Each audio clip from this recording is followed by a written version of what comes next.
खूप पराक्रम केलेत त्याने. काय काय एक सांगा ना पराक्रम. पवई लेकवर म्हणजे क्रिकेट खेळायला गेलो होतो आम्ही. पवई लेकला. हां, क्रिकेट. का तर आपल्याकडे ग्राउंड उपलब्ध नाही आहे, त्यामुळे लेकवर आम्ही पावसाच्या दिवसात क्रिकेट खेळत होतो. पाऊस आला म्हणून मी एका शेडखाली गेलो, तर मागे ट्रान्सफॉर्मर होतं.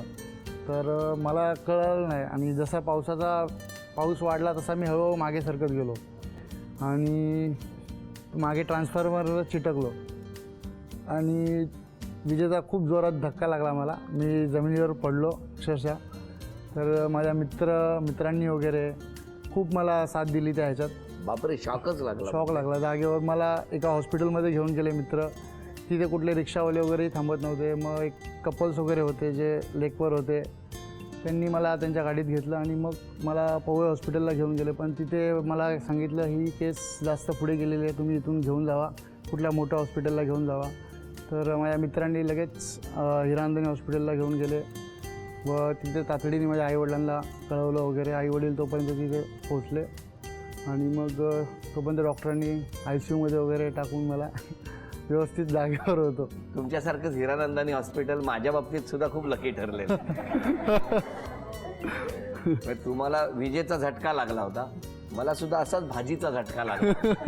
हो माहिती. आणि त्यातून मग आता बरं वाटतंय. हो एकदम मजेत.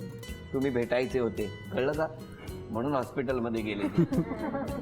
नाही, मग आमचं अरेंज मॅरेज झालं. हो, पण मी कुठे म्हटलं लो तुम्हाला झटका बसला एकदम, विजेचा नाही, डायरेक्ट असं वाटलं. हो ना, कसं काय जमलं तुमच्या बाबतीत? असं काय झालंय लहानपणी? नाही, माझ्या बाबतीत असं काही तुम्ही एकदम शांतच होता. हो, शांत. तुम्ही मस्ती नाही केली कधी? नाही नाही.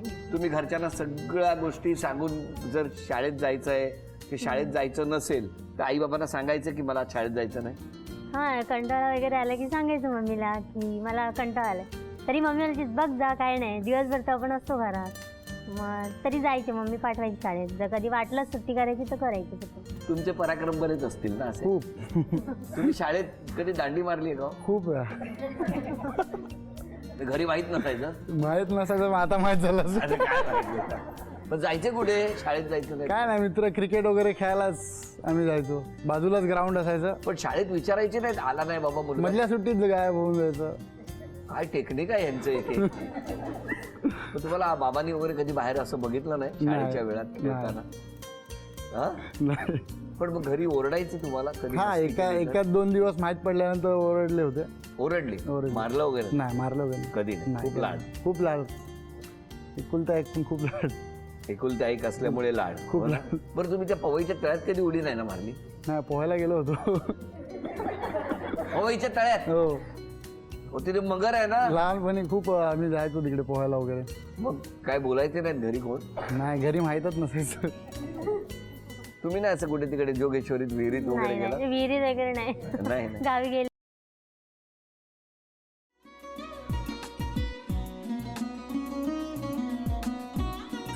लावू का? हो.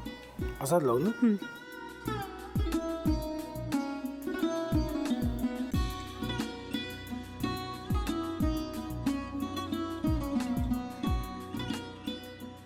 आता काय करायचंय? आता आपण ड्राय स्टफिंग दुसरं काय करणार आपण त्यात? आपण ह्याच्यात मेयोनीज न टाकता बाकीचे सगळे साहित्य टाकायचे. अच्छा, हे सगळं. ऋतू, माझा तर विश्वासच बसत नाहीये. म्हणजे अगं बहिणी, आमचं लग्न व्हावं म्हणून किती प्रयत्न करत होते, आणि ते सगळं करताना ती शिवच्या आम्हाला माहिती पुरवते. नाही, मला नाही वाटत. गौरी खूप चांगली आहेस गं, म्हणून तुला सगळं जगत चांगलं दिसतं. पण शिव उगाच बोलला असेल का? त्याच्यावर विश्वास नाहीये का तुझा? शिववर पूर्ण विश्वास आहे मी तुम्हाला. पण तो आता हे जे काही करतोय ना, म्हणजे निशा बहिणी समोर त्या राधिका सोबत फिरण्याचं नाटक वगैरे, ते त्याचा काही उपयोग होणार नाहीये. अगं असं कसं म्हणतो?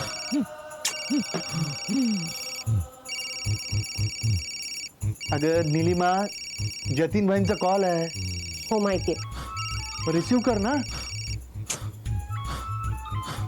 अगं बघ, कट झाला. आता तू रिसीव केला नाहीस म्हणून ते मला करतील. अब पुन्हा आला बघ, घे बघू.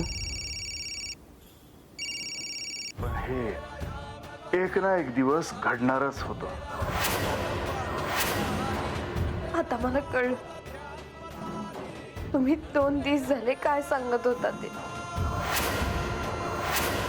बनू हे संकेत असतात आणि हे ठरवून येत नसतात.